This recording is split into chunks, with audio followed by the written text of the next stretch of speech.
Dating all the way back to 1966, the Dodge Charger has gone through many different forms and transitions, from the beloved 1968 Dodge Charger to the infamous 2015 and up Dodge Charger Hellcat. The Dodge Charger name has been ringing bells in the car scene for decades at this point.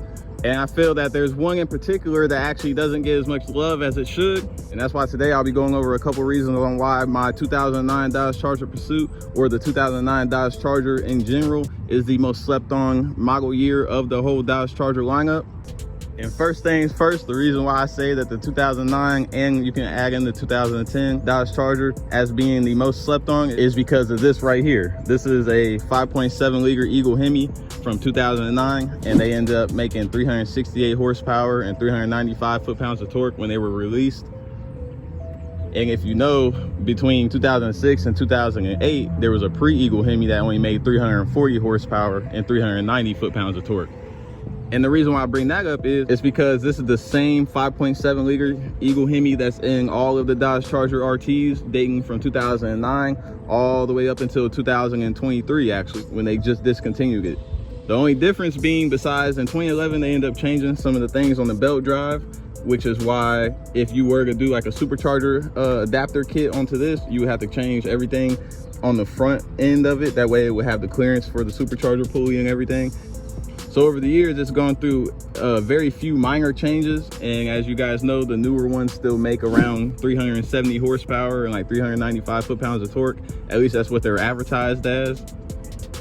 So with this being an older model and still having technically the same engine, making only 2 less horsepower from factory, I mean, that's a no-brainer right there. On top of that, it being the same Eagle HEMI technically is mated to the same NAG1 5-speed automatic transmission as the 2011s, 2013s, 2014s, and then they end up switching to the 8-speed in 2015.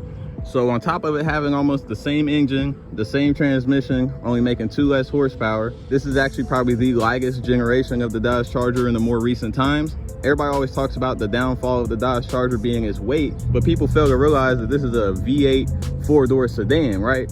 But like I was saying, the weight, this is the lightest one of all the more of the 6th and 7th gen Chargers. And this gen actually ends up weighing 4,031 pounds, which is the curb weight for 2006 up to 2010. And then in 2011 to like 2014, I believe they went up to 4,450 pounds for the 2011 to 2014 Dodge Chargers. And the 2015 to 2023s ended up weighing 4,264 pounds. So we got at least 400 pounds on the 2011 to 2014, and then we got about 200 and some pounds, 230 pounds on the 15 to 23. So with us making only 2 less horsepower, it won't take much to get this thing faster than the new modern ones, at least in my opinion.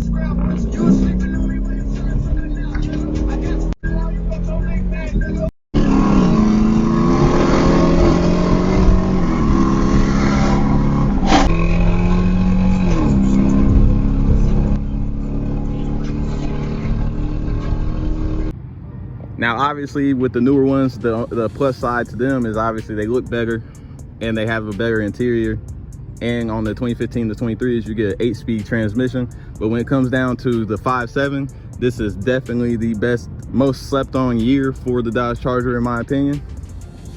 And out of all the 6 gens, the reason why I say this is the best is because also on top of the motor and everything, the interior got updated a little bit.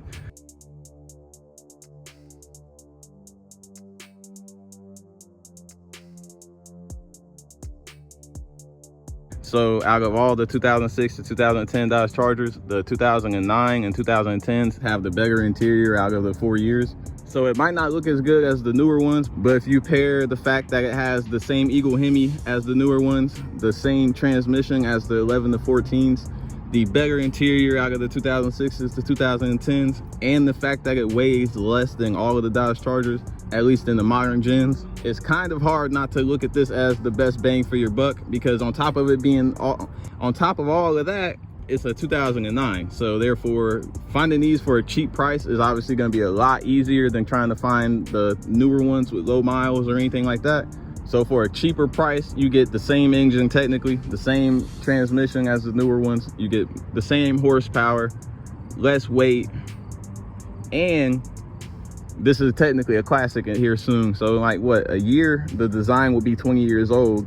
This one is technically what, 16 years old right now. So after 20 years, they can be technically a historical vehicle, right? So this thing will be a classic before long. If I can keep it as clean as it is, man, you're gonna catch me as an old man out at the car shows with my little Dodge chair sitting up next to it, man.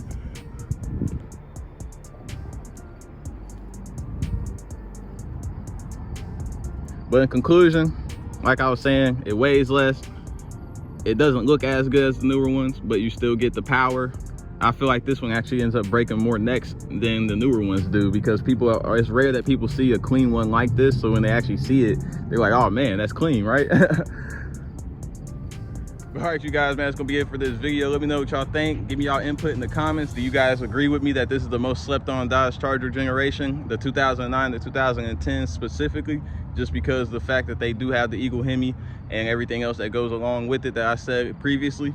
So if you enjoyed this video, make sure you hit that like button, hit that subscribe button. And I know I've been slacking on some of the mods, but at this point we're really left with like the high dollar expensive mods, because we had knocked out all the cheap stuff. So I've been stacking up, trying to get everything in order. So before long, we will have some crazy stuff coming. So like I said, just stay tuned, hit that subscribe button, and I'll see you guys on my next video. Swear I'm trying to change my life, but end up back up in these streets. With my back against the wall, and a hammer in my reach. Keep a HEMI in my car, we see the law, you hear it screech. I never ran from shit.